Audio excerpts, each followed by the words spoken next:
Family में पले बड़े हो फलाना ढिमकाना, देखो रिक्शा ठेले वालों को तो एक दिन का खाना मिलता है, तो क्या मैं आपको उससे कंपेयर कर रहा हूँ? बोलिए, क्या आप अपने आप को छोटे से कंपेयर करते हैं? छोटी उनकी मानसिकता वैसी है बेटा। उनकी क्या होगा, दिक्कत ये है कि उनको रूल फौज करती है उनकी। कौन करती है? वो कभी इंडिया के साथ ट्रीटी साइन होने ही नहीं देंगे। समझ में आ गया? वहाँ जो भी आता है डमी कैंडिडेट है। क्या है?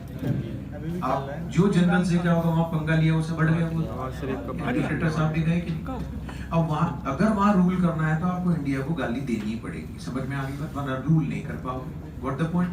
तो वो ऐसा केस है कि जिसका कुछ नहीं हो सकता। वो गंदगी है कि जिसमें आप साफ करने की कोशिश करोगे और गंदा हो जाएगा। ठीक, तो वो तो यूं है कि बस गंदगी है, इसको आइसोलेट करके रखो, आप अपनी प्रोग्रेस पर ध्यान दो। उन इडियट्स को इतना समझ में आता, अरबों डॉलर तुम लड़ाई पे खर्च कर रहे हो। अरे दुनिया को पता है इंडिया आगे होकर अटैक करता ही नहीं है, ये तो अमेरिका को भी पता है कि सबसे बड़ा हरामखोर है कि नहीं? अब डिफेंस डील पर अरबों रुपए का बजट, अरे वहां पढ़ाने पे लगा। समझ में आ गई बात? काबिल बना लोगों को। समझ में आ गई बात?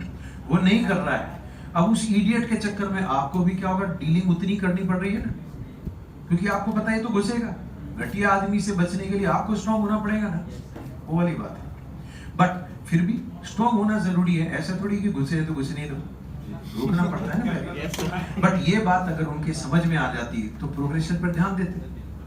अरबों रुपए उनकी भी सेना के लग रहे हैं, अपने भी लग रहे हैं कि म्यूचुअल अंडरस्टैंडिंग होती, खत्म बात। ये इधर इधर वो भी प्रोग्रेस करते, ये भी करते, बट उसको डिफेंस डील, तुम्हारे पास खाने के पैसे नहीं है और तुम वो अरबों रुपए की डील करते। समझ में आ गई? हाँ, कहीं से भी करो, वो तो सबको मार रहा है ना, वो उनका बाप है। समझ में आ गई बात? ये तो क्या होगा, इधर उधर छिछोरे काम कर रहे हैं, वो तो आगे सोचता है कि कैसे खत्म करूं, क्योंकि उसको पता है इस आदमी में दिमाग, इसको डिस्टेबलाइज कैसे करें। तो इधर छिछोरे, अब आप चल रहे हो, इधर सुई चुभुती, इधर सुई, परेशानी तो होगी ना। इतने बड़े आदमी से बच्चा तो कभी लड़ नहीं सकता, जीत भी नहीं सकता, है कि नहीं?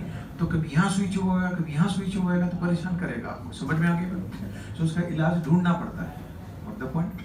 बट इंटरनेशनल लेवल के इश्यूज हैं, में गंदगी है, कोई मतलब नहीं। समझ में आ गया? पॉलिटिशियंस का भी इन्वॉल्वमेंट होता है, तो दूध के दूल्हे कोई भी नहीं है। दिस क्लियर ना? तो खैर, अपना काम ये है अच्छाई से। जिस नोबल प्रोफेशन में आज जा रहे हो आप, वो भगवान का दर्जा है जो आप अभी दलालों में देख रहे हो। आप किसी भी हॉस्पिटल में जाओ तो नोचने का ही काम चल रहा है कि नहीं? तो ध्यान दो बेटा, आप जीते जी वो कर सकते हो जो हर आदमी नहीं कर सकता। एक इंजीनियर भी वो नहीं कर सकता जो आप कर सकते हो। समझ में? इंजीनियर साहब नहीं बोलते, समझ में? डॉक्टर को साहब बोलते हैं। Is this clear? जब आप किसी का पेन कम करते हो, समझ में आ गई बात? तो ध्यान दो, बद्दुआ लगती है कि नहीं? जब ध्यान से सुनिए, कर्ज की बात करोगे, अगर क्या होगा, किसी आदमी का कर्ज है, इंटरनल है, तो कहीं न कहीं लफड़ा पड़ जाता है। तो ध्यान दो, अगर बद्दुआ लग रही है तो दुआओं का भी असर होता है। समझ में आगे बोलिए। बाकी फिर माइंडसेट जिसका जैसा हो, वो समझाया नहीं जा सकता है, ठीक है ना? मीडिया में बोल दो ये होता है वो होता है, उनसे कुछ भी नहीं होता, और हम यूं हैं, भगवान नहीं होता, और वो भी नहीं होता, जो है वो हम हैं। तो ध्यान दो, जरूरत से ज्यादा पढ़ा लिखा और जरूरत से ज्यादा पैसा वाला आदमी कभी भगवान को या ऊपर वाले को नहीं मानता है। Is this clear?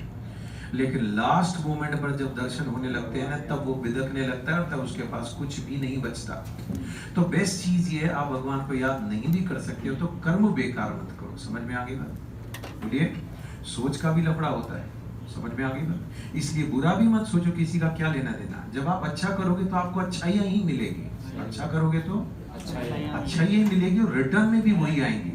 कहते हैं ना कि इतना बुरा हो सकता था लेकिन इसके बाप दादाओं की पुण्याई थी जो बच गया। यस और तो अगर पुराने एंसेस्टर्स ने बहुत अच्छाइयां पुण्य किए हों तो वो आपके लग जाते हैं, और उनके कर्म ऐसे हो तो रोड पर आ जाते हैं ना। अब देखिए, यहाँ पर आप बात